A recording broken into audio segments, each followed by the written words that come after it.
من جانب الريال. إسكو ينتظر رونالدو، أين هو؟ يواصل إسكو، يفضل المراوغة. إسكو يلعب على بنزيما، ماهوش بتسلل بنزيما يفضل المراوغة عند الكرة، يرجع للخلف، يا بال الكرة الأولى والهدف. جول جول جول جول جاريث بيل يسجل الهدف الأول في مباراة، هدفه الثاني هذا الموسم، أول أهدافه في السانتياغو برنابيو في أول مباراة يلعبها جاريث بيل أساسي في السانتياغو. هدف في الدقيقة 13 من عمر المباراة. يا له من إسكو، مرر مارسيلو ناحية إسكو لرونالدو، رونالدو إسكو ثم بنزيما، ولا رونالدو غير موجود. إسكو مرر مباشرة هنا، افتح المجال لنفسه، بحث عن رونالدو ولكن فضل بنزيما، طلبها في العمق لم يكن متسللا، بالمراوغة ثم التوزيع لجاريث بيل، استلم باليسرى وسدد باليمنى اليسرى، واو في الزاوية اليمنى لمرمى الحارس بيتو. ريال مدريد اليوم هو الريال، أول أهداف المباراة في الدقيقة 13 من عمر اللقاء.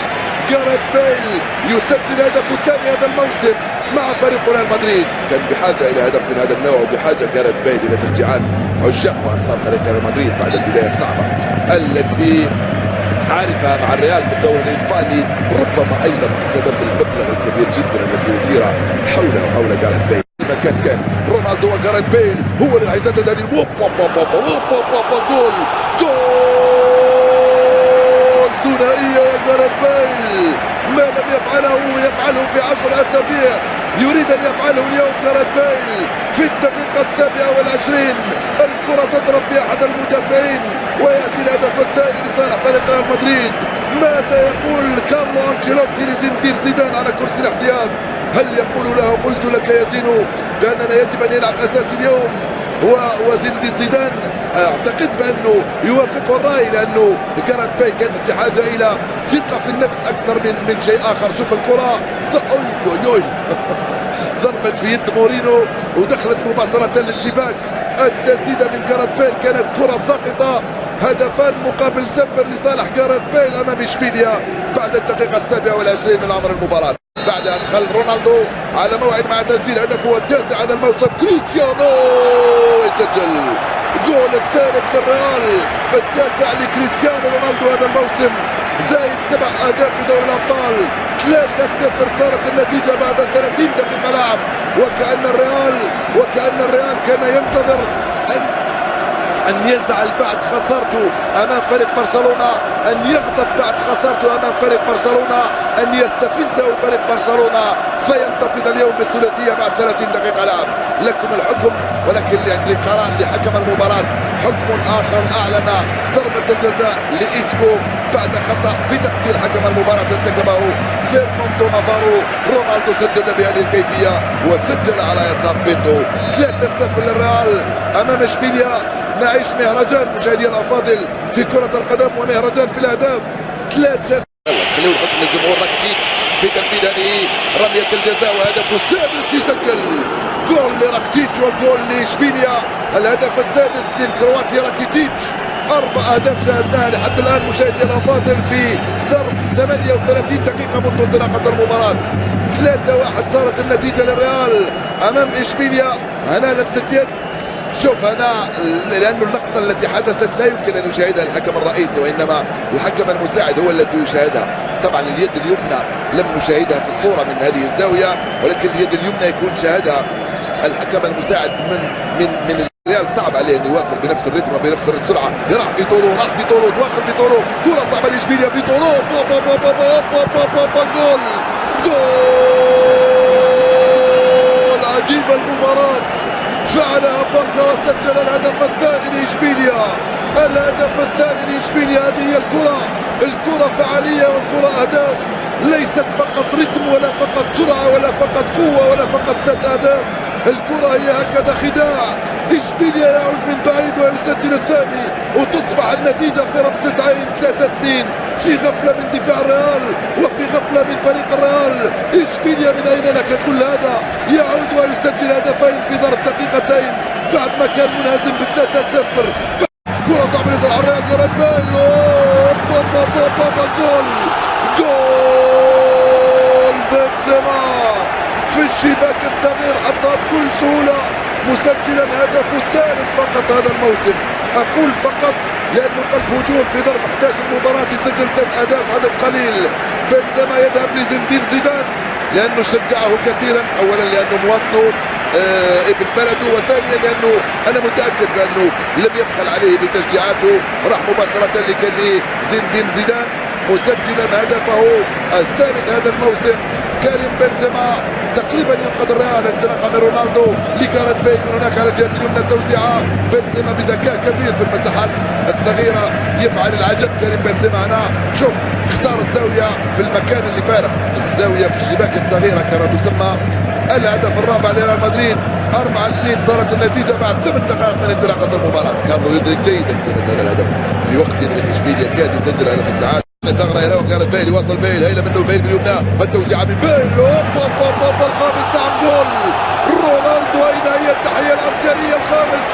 5-2 صارت النتيجه للريال امام اشبيليا. فعلها مره واحده، لم يفعلها في الثانيه.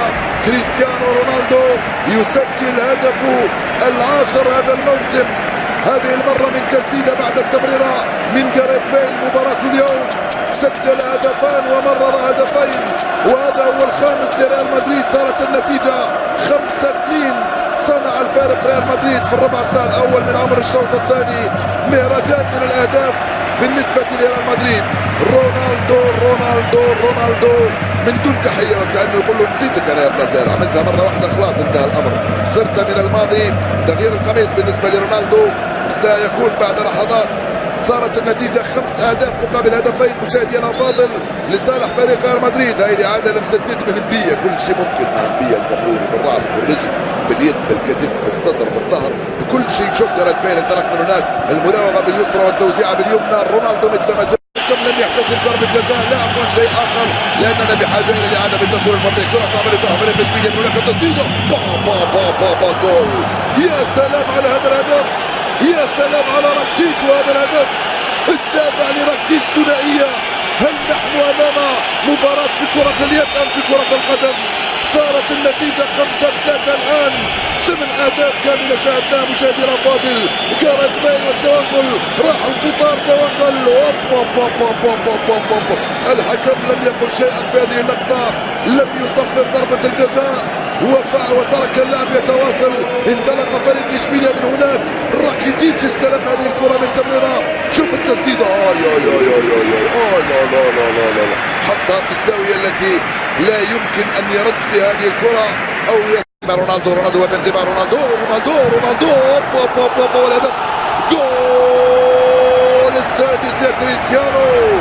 نعم يقول لك يا بلاتير انا هنا بالثلاثية، انا لست عسكريا، انا لاعبا وفنانا ومتميزا ورائعا. يسجل السادس كريستيانو رونالدو، الثالث له هذا الموسم وال11. كريستيانو رونالدو يبقى نجما ولاعبا كبيرا مهما كان في فريق ريال مدريد. رونالدو جماهير الريال ترد عليه وتهتف باسم رونالدو الذي انطلق، توغل بإصرار كبير جدا. شوف أنانية وإصرار، واصل، سدد ضربة في المدافع ودخلت معلنا تسجيل الهدف السادس لصالح فريق ريال مدريد. الهدف الثاني عشر يصبح هو الهداف في الدوري الإسباني كريستيانو رونالدو. 12 هدف سجلها كريستيانو رونالدو. 6-3 صارت النتيجة الآن. مارسيلو في وضعية سانحة، مارسيلو السابع الهدف من كريم بنزيما. تسجل ثنائية يا جاريث بيل، أنا كذلك أسجل ثنائية، تسجل ثلاثية يا رونالدو. يبحث الآن جاريث بيل وبنزيما عن الثلاثية في هذه المباراة. كريم بنزيما يسجل هدفه الخامس هذا الموسم، الرابع عفوا هذا الموسم بفضل هذه الثنائية. 4 أهداف في الدوري وهدفان في دوري الأبطال. كرة ممتازة على الجهة اليسرى ناحية مارسيلو، يرفعها فوق الرؤوس لكريم بنزيما في القائمة الثاني. كان خلفه كريستيانو رونالدو، اضربها بالراس في الزاوية اليمنى من مرمى الحارس بيتو. 7 أهداف مقابل 3 لريال مدريد أمام إشبيليا. أوكي، عندما تسجل 7 فهذا يعني بأنك عندك قوة هجومية كبيرة جدا، ولكن أيضا عندما تتلقى 3 أهداف في سانتياغو برنابيو واسمك ريال مدريد أيضا مثير للتساؤلات. أمر مثل هذا بالنسبة لي